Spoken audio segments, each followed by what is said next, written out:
जय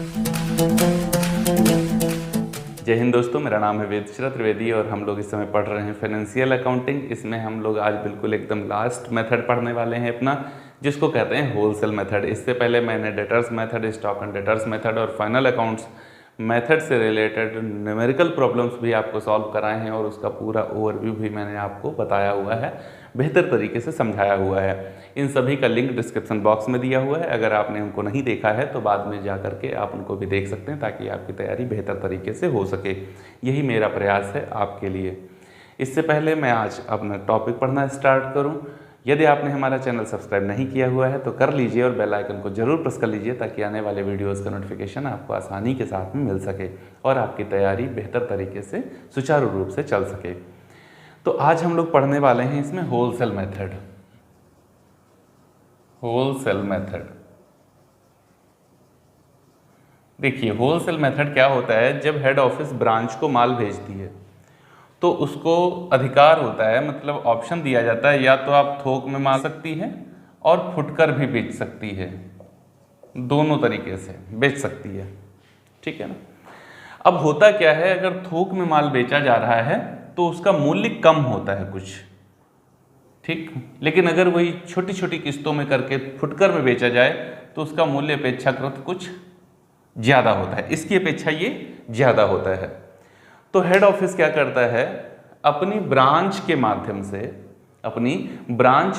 से थोक विक्रय और फुटकर विक्रय के डिफरेंस को अतिरिक्त प्राप्त कर लेता है। लेकिन हेड ऑफिस के लिए साथ ही साथ यह भी जानना आवश्यक हो जाता है कि हमने फुटकर में कितना कमाया है जब हमने उसको खुद सेल आउट किया है, और जब मैंने ब्रांच के माध्यम से उसको थोक में बिकवाया है, या ब्रांच ने जब उसको थोक में बेचा है तो उसने कितना कमाया है। दोनों में अलग अलग जानना चाहती है हेड ऑफिस कि जब हमने खुद बेचा है उसको फुटकर में तो मैंने कितना कमाया, और वही माल जब मैंने अपनी ब्रांच को भेजा और ब्रांच ने उसको थोक में बेचा तो फिर ब्रांच ने कितना कमाया।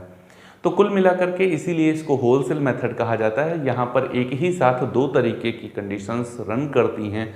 एक तरफ तो हम कैलकुलेट करते हैं कि जब हम होलसेल में माल को बेच रहे होते हैं, अर्थात थोक में माल को बेच रहे होते हैं, तो कितना लाभ कमा रहे हैं। दूसरी तरफ जब फुटकर में माल बेचा जा रहा है, छोटी छोटी किस्तों में करके माल को बेचा जा रहा है, मतलब छोटी छोटी वैल्यूज़, छोटी छोटी क्वांटिटीज़ में माल को बेचा जा रहा है, स्मॉल क्वांटिटीज़ में माल को बेचा जा रहा है, तब हम कितना लाभ उस पर कमा रहे हैं। ऐसी कंडीशंस में इस मेथड में दो trading profit and loss account बनाए जाते हैं। एक हेड ऑफिस के यहाँ बनाया जाता है, दूसरा ब्रांच के लिए बनाया जाता है। दोनों हेड ऑफिस में ही बनते हैं। हेड ऑफिस अपना trading profit and loss account अलग बनाता है और हेड ऑफिस का ट्रेडिंग और ब्रांच अकाउंट का trading profit and loss account अलग बनाता है। तो बस इसीलिए इसको कहा जाता है होलसेल मेथड। यह है हमारा थोक विक्रय पद्धति, ये इसीलिए बनता है। यहाँ एक चीज़ और ध्यान में रखनी चाहिए, जो हेड ऑफिस जब अपना माल ब्रांच को भेजता है तो उसका वैल्यू अलग होता है, और जब अपना खुद बेचता है तो उसका मूल्य अलग होता है। हाँ, लेकिन ब्रांच से हेड ऑफिस को प्रॉफिट तभी मिलेगा जब ब्रांच को भेजा गया माल पूर्ण रूप से ब्रांच ने बेच दिया हो। अगर ब्रांच पूरा माल अभी बेच नहीं पाई है, कुछ माल उसके पास शेष रह गया है, तो इस दशा में उस शेष बचे माल पर ब्रांच हेड ऑफिस को प्रॉफिट नहीं हो सकता। लेकिन ये तो जैसे ही हेड ऑफिस ब्रांच को भेजा था, हेड ऑफिस ने तुरंत इसने मान लिया था कि मेरा प्रॉफिट हो गया। तो अब क्या करे, वहाँ अगर क्लोजिंग स्टॉक रह गया, अगर इनवॉइस प्राइस पर क्लोजिंग स्टॉक ब्रांच के पास रह जाता है, तो उसमें जितना प्रॉफिट का हिस्सा है वो हेड ऑफिस अपने trading profit and loss account के डेबिट साइड में टू स्टॉक रिजर्व या टू अनरिलाइज प्रॉफिट करके उसको शो ऑफ करता है। हाँ, अगर गुड्स इन ट्रांजिट है या ओपनिंग स्टॉक की वैल्यू है तो उसको trading profit and loss account के क्रेडिट साइड में बाई स्टॉक रिजर्व या बाई अनरिलाइज प्रॉफिट करके शो किया जाता है। बात क्लियर है? तो अब हम लोग एक क्वेश्चन ले लेते हैं और क्वेश्चन के माध्यम से इसको थोड़ा बेहतर तरीके से और ज़्यादा डिटेल में चल करके समझते हैं। क्वेश्चन जो करने वाले हैं आपके बोर्ड पे आप देख सकते हैं। क्वेश्चन के अंदर दिया गया है, एक मुख्य कार्यालय अपनी शाखा को सूची मूल्य से 20% कम पर माल भेजता है। ग्राहकों को माल सूची मूल्य पर बेचा जाता है जो कि लागत से 100% अधिक है। निम्नलिखित तथ्यों से मुख्य कार्यालय एवं शाखा का लाभ थोक व्यापार के आधार पर ज्ञात कीजिए। A head office sends goods to its branch at 20% less than the list price. Goods are sold to customers at list price, which is 100% above cost. From the following particulars, ascertain the profit made at the head office and branch on wholesale basis. ये आपको बताना है। देखिए ये क्या कहता है, list price और इनवॉइस प्राइस, कॉस्ट प्राइस, ये तीन अलग अलग प्राइस हैं। क्या है? देखिए सबसे पहले है कॉस्ट प्राइस, मान लेते हैं 100। ओके, तो लिस्ट प्राइस क्या है? सूची मूल्य क्या है? 100 प्लस 100, क्योंकि 100% जोड़कर भेजता है। अगर कॉस्ट प्राइस 100 रुपया है तो लिस्ट प्राइस कितना है? 200 रुपया है। और इनवॉइस प्राइस कितना है? इनवॉइस प्राइस कितना है? 200 इंटू 20 अपॉन 100, 20% कम पर भेजा जाता है। कितना आएगा? 40, मतलब 200 माइनस 40 बराबर 160। बात क्लियर है? इसका तो कहीं यूज ही नहीं है। देखो क्या हो रहा है, हेड ऑफिस 100 रुपये पर माल को खरीदता है। कितने पे खरीदता है? 100 रुपये कॉस्ट है। उसके बाद में खुद अपने यहाँ से वो फुटकर में उस माल को कितने पर बेचता है? लिस्ट प्राइस पर बेचता है। और लिस्ट प्राइस कितना है? जो कॉस्ट प्राइस से 100% अधिक है। तो कॉस्ट प्राइस थी 100, उसका 100 और परसेंट जोड़ दिया तो कितना है? 200 रुपये पर बेचती है। लेकिन जब अपनी ब्रांच को भेजती है तो एक साथ माल, ज़्यादा माल भेजती है, ज़्यादा लॉट भेजती है। इस कंडीशन में उनको रियायत देती है कितनी? 20% की। किस पर? लिस्ट प्राइस पर, न कि कॉस्ट प्राइस पर, लिस्ट प्राइस पर देती है रियायत। तो 200 रुपये का 20% आया 40 रुपये, 40 रुपये की रियायत देकर 160 रुपये पर भेज देती है। ओके, बात समझ में आ गई है? अब चलते हैं और देखते हैं कि हम लोग कैलकुलेशन कैसे करेंगे। तो क्वेश्चन के अंदर इंफॉर्मेशन अलग से फिर दी गई है। क्या इंफॉर्मेशन है? आपको देखिए परचेज, हेड ऑफिस और ब्रांच देखो अलग अलग बना हुआ है। हेड ऑफिस और ब्रांच का कॉलम अलग है। परचेज, हेड ऑफिस 2 लाख का परचेज करता है, ब्रांच परचेज नहीं करता है। Good send to branch at invoice price, 80,000 का माल हेड ऑफिस ने ब्रांच को भेज दिया। ब्रांच किसको भेजे? उसके यहाँ डैश है। सेल्स टू कस्टमर्स, 1,70,000 रुपये का माल किसने बेच दिया है? हेड ऑफिस ने बेच दिया है अपने कस्टमर्स को। कस्टमर्स को कितने पर बेचा जाता है? इस पर। और पीछे ब्रांच भी नहीं है, उसने भी 80,000 का माल बेच दिया है। ओके, एक्सपेंसेस 40,000 रुपये के एक्सपेंस किए हैं हेड ऑफिस ने और 4,000 रुपये के एक्सपेंस किए हैं ब्रांच ने। अब ऐसी कंडीशन कौन सी कैलकुलेशन करनी होती है? 3 कैलकुलेशन तो ये कर ही ली हमने। अब और कौन कैलकुलेशन करनी है? हमको क्लोजिंग स्टॉक चाहिए। किसका? तो नंबर 1 पर चाहिए हमको closing stock, closing stock of branch. Branch का क्लोजिंग स्टॉक कितना है वो कैलकुलेट करना है। कैसे कैलकुलेट करेंगे? सबसे पहले देखो क्या ब्रांच के पास कोई ओपनिंग स्टॉक था? अगर होगा तो लिख लेंगे, नहीं था तो दूसरे नंबर पर देखेंगे गुड्स सेंड टू ब्रांच। ये कौन कर रहा है? हेड ऑफिस कर रहा है सब कुछ। कितना माल भेजा था हेड ऑफिस ने ब्रांच को? 80,000 रुपये का। ओके, तो 80,000 यहाँ कुछ है ही नहीं, अगर होता तो लिखते, नहीं है तो फिर 80,000 हमारा टोटल हो गया। ओके, अरे इसकी कॉस्ट कितने पर भेजा था? ये तो उसने बेचा है।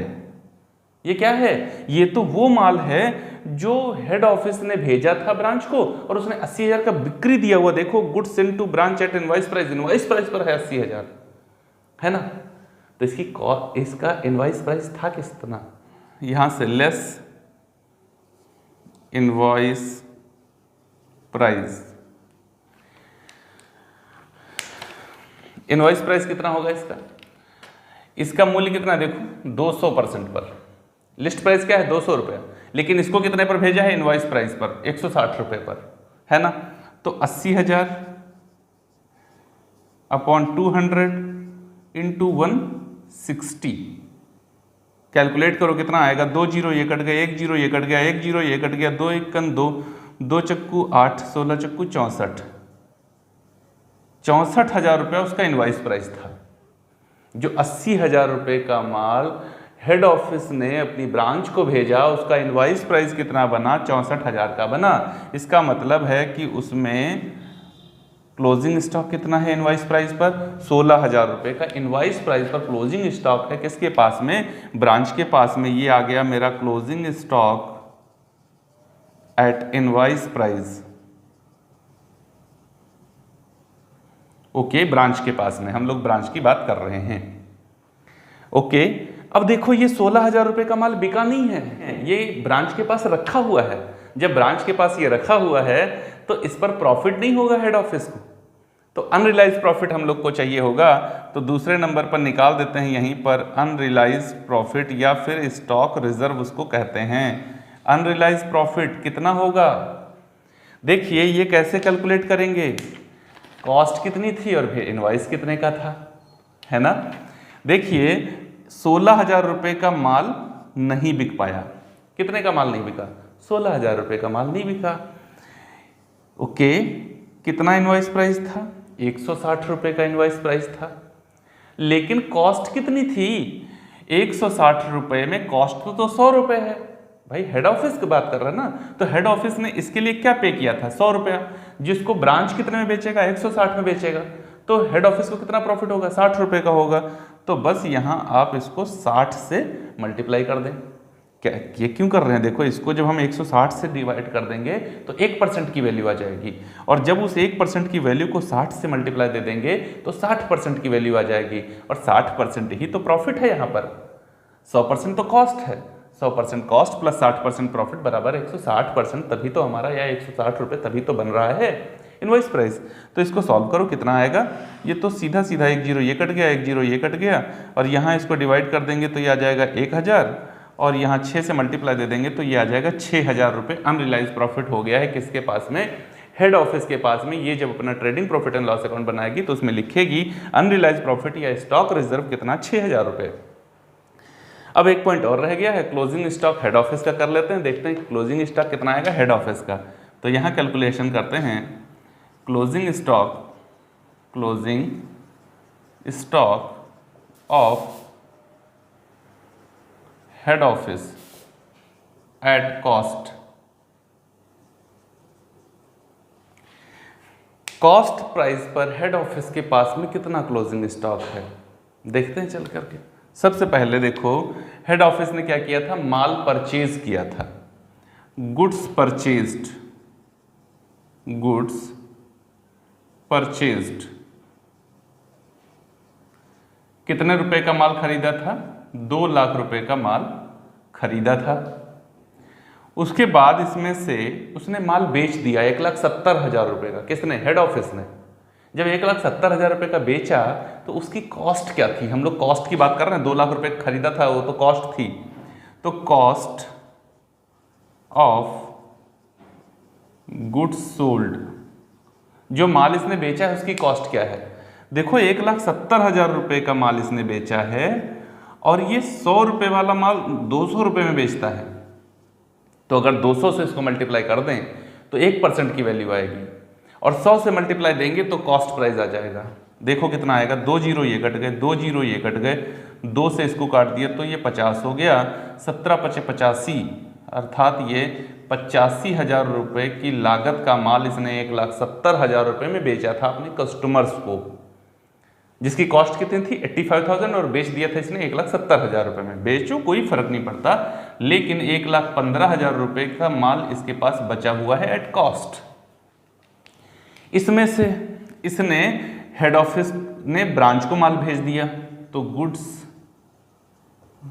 Saint to branch. अब जब इसने ब्रांच को भेजा, कितना भेजा, 80,000 रुपये का माल इसने किसको भेज दिया, ब्रांच को भेज दिया।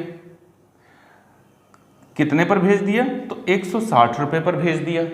कितने पर भेजा, 160 पर। देखो इनवॉइस प्राइस पर भेजती है ना 160 पर, लेकिन इसकी लागत इसके लिए क्या थी, 160 पर तो भेजा था। ये 0 काट दीजिए, ये 0 काट दीजिए, 16 × 5 = 80, मतलब 50,000 रुपये, है ना। जो माल हेड ऑफिस ने अपनी ब्रांच को भेजा था 80,000 रुपये का, उसकी लागत हेड ऑफिस के लिए 50,000 रुपये थी। तो 1,15,000 माइनस 50,000 बराबर 65,000 रुपये क्लोजिंग स्टॉक एट कॉस्ट आ गया है हेड ऑफिस के पास में। क्लोजिंग स्टॉक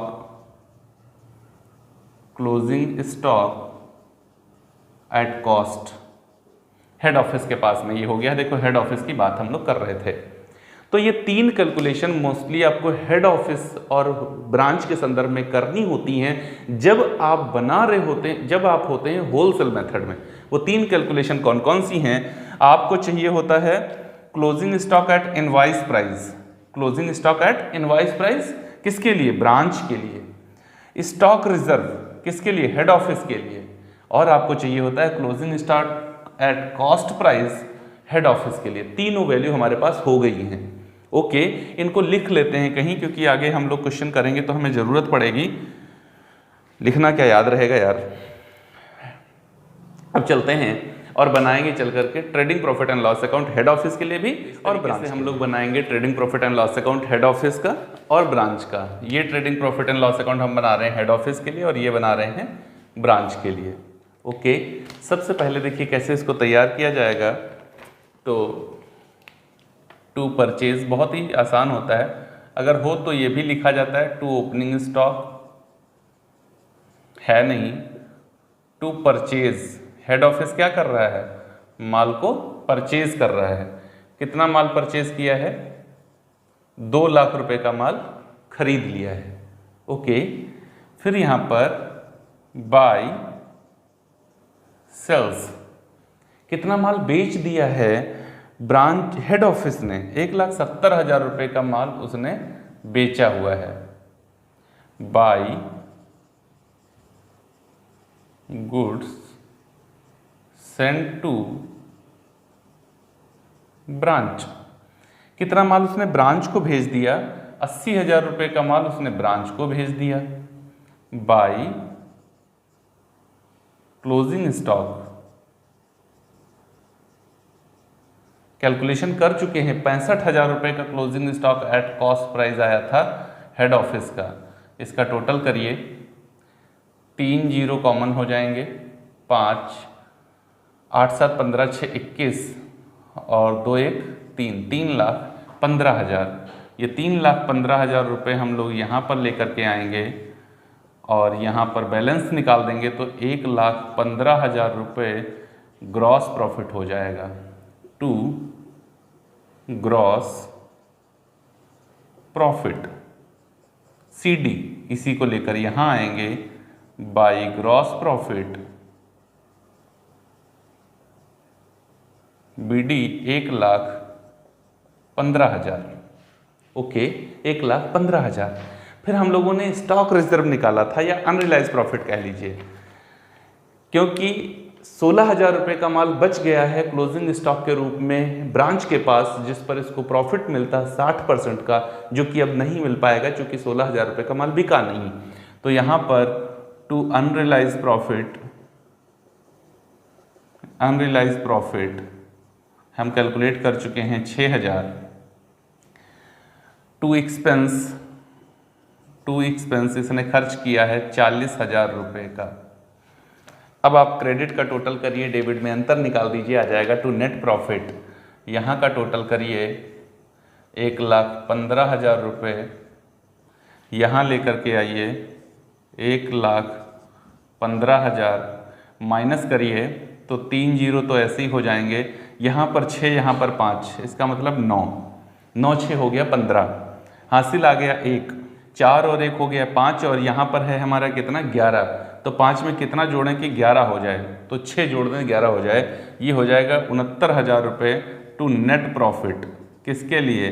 ये हेड ऑफिस का नेट प्रॉफिट है 69,000 रुपये, 69,000 रुपीज़। तो इस तरीके से हमारा ये बन गया है हेड ऑफिस का trading profit and loss account, और हेड ऑफिस को प्रॉफिट है नेट प्रॉफिट कितना 69,000 रुपीज़ का। अब चलते हैं ब्रांच के लिए, देखते हैं क्या क्या हुआ है। तो ब्रांच के पास क्या हुआ, इसने माल बेच दिया बाय सेल्स। इसने कितने का माल बेचा? 80,000 रुपये का माल इसने 80,000 में बेचा है। इसको मिला किससे था? हेड ऑफिस से मिला था। तो टू गुड्स फ्रॉम HO कितने का? 80,000 का ही मिला था, 80 का मिला, 80 का बेच दिया, बचा क्या? अरे यार ये 80 का था नहीं भाई, 80 का तो बेचा है। कैलकुलेशन किए थे ना 64,000 रुपये का, 64,000 का वो इनवॉइस प्राइस पर था, 80 का तो इसने बेचा था। तो क्लोजिंग स्टॉक है बाय क्लोजिंग स्टॉक हम लोग कैलकुलेट कर चुके हैं, वहाँ पर ये आया था मेरा 16,000 रुपये। टोटल किया हमने 96,000, यही 96 हम यहाँ लेकर आए, 96,000 डिफरेंस निकाला, 16,000 रुपये का डिफरेंस आया। ये डिफरेंस को क्या कहेंगे? To gross profit, to gross profit CD by GPBD कितना? 16,000 रुपये। और ब्रांच ने खर्च किया है कितना? 4,000 रुपये। टू एक्सपेंस 4,000 रुपये, बस बन गया अकाउंट। ये 16,000 मैंने टोटल किया, ये 16,000 में इधर भी लेके आया और 16 से 4 हटा दिया तो 12,000 रुपये का टू नेट प्रॉफिट हो गया है ब्रांच में। ये भी जान लिया है किसने? हेड ऑफिस ने। बात क्लियर हो गया? Wholesale method.